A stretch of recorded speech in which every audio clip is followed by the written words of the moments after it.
இப்போது புதிய அறிமுகம் ஆச்சி ஹோட்டல் சாம்பார் மற்றும் ஆச்சி இடிச்ச சாம்பார் 50 கிராம் ரூபாய் 20 மட்டுமே.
அண்மைச் செய்தி. தலைநகர் டெல்லியில் நிலவும் கடும் தண்ணீர் தட்டுப்பாடு எதிரொலியாக தண்ணீரை வீணாக்கினால் 2000 ரூபாய் அபராதம் விதிக்கப்படும் என தகவல் ஒன்று கிடைத்திருக்கிறது. பற்றிய மேலும் விவரங்களை செய்தியாளர் ராஜா விவரிக்க கேட்கலாம். வணக்கம் ராஜா.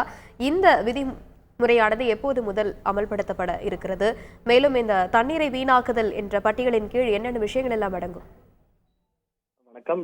டெல்லியில் தண்ணீர் பற்றாக்குறை ஏற்படும் சூழல் உருவாகியுள்ளதாக மாநில அரசு தெரிவித்துள்ள நிலையில் டெல்லியில் நீர்வளத்துறை அமைச்சர் அதிஷி தண்ணீர் வீணாவதை தடுக்க நீர் வாரிய தலைமை நிர்வாக அதிகாரிக்கு குழுக்களை அமைக்க கண்காணிக்க உத்தரவிட்டுள்ளார்.